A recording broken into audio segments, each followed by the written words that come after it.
الحمد للہ رب العالمین والصلاة والسلام علی الانبیاء والمرسلین اعوذ باللہ من الشیطان الرجیم بسم اللہ الرحمن الرحیم رب اشرح لی صدری ویسر لی امری واحلل عقدۃ من لسانی یفقہوا قولی واجعل لی وزیرا من اہلی۔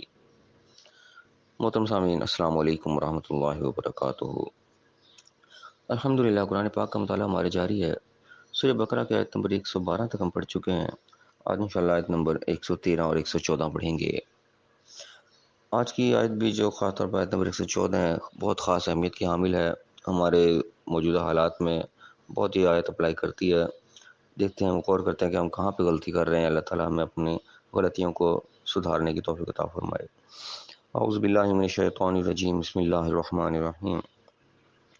وقالت اليهود ليست النصارى على شيء وقالت النصارى ليست اليهود على شيء۔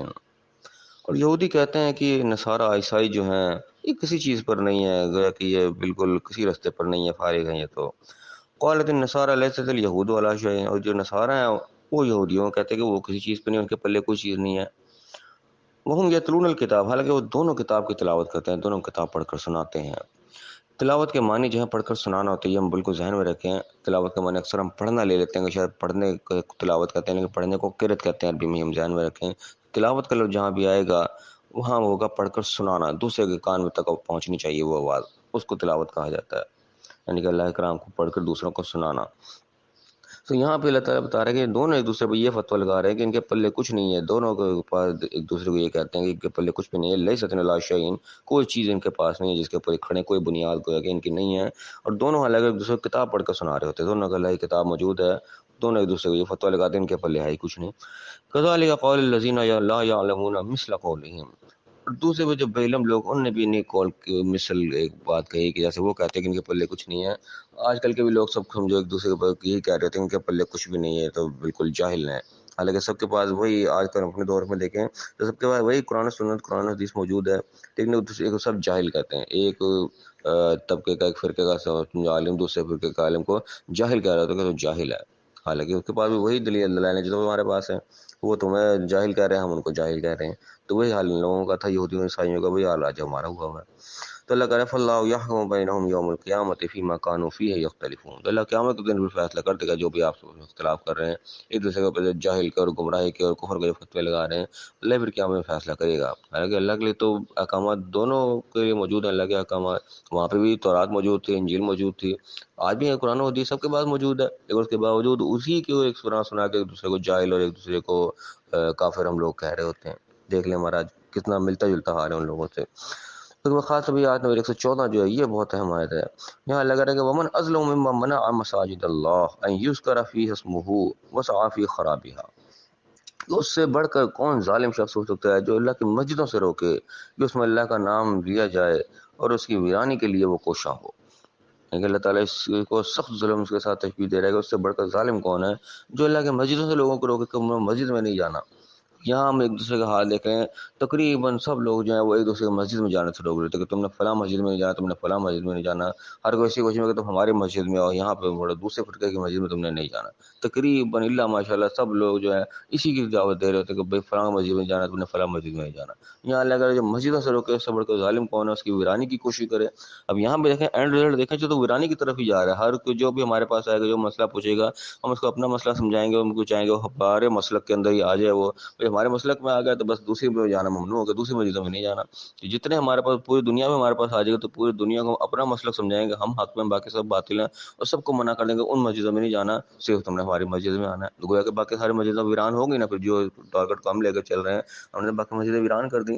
لیکن کیا وہاں پہ جا کر اللہ کا نام ہی لینا، اس نے کسی اور کو سجدہ تو نہیں کر دینا، ذکر تو اللہ کا ہی ہوگا، وہاں پہ یہی قرآن پڑھا جائے گا، یہی رکوع سجود ہوگا، اللہ کا ذکر ہوگا۔ لیکن اللہ کہہ رہا ہے کہ اس سے بڑھ کر کون ظالم ہے جو مسجدوں سے منع کرے۔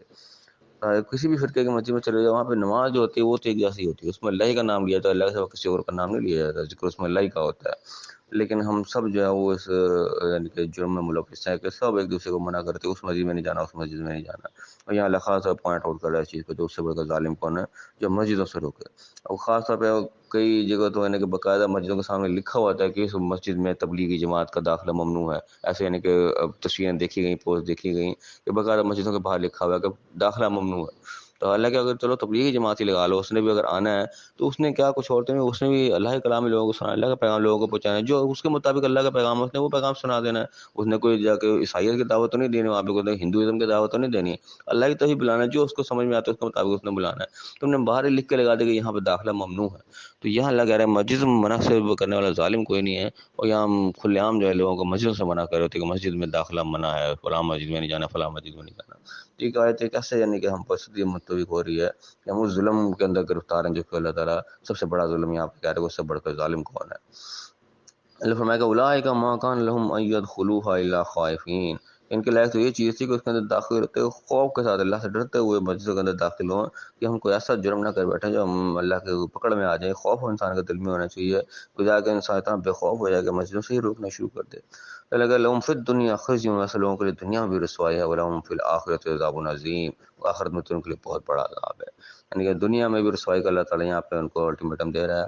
اور آج ہم دیکھ لیں زیادہ تر جو ہے علماء زیادہ تر رسوائی کا شکار ہیں. لوگ علماء کو کچھ سمجھتے نہیں ہے کہ یہ تو ہمیں فضول بس لگے رہتے ہیں. جو دنیا دار قسم کے لوگ ہیں ان کی نظر میں تو علماء کی کوئی عزت نہیں ہے خاص طور پر. اور اکثریت یہاں ہماری اس طرح یہ دنیا داری میں لگی ہوئی ہے، وہ علماء کو کچھ سمجھتے نہیں ہیں.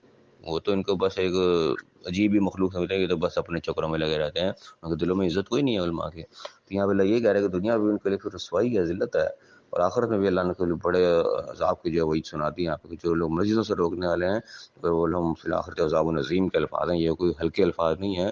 آخر میں کو بہت بڑا عذاب ہوگا اس بنیاد پہ کہ مسجدوں سے روکو.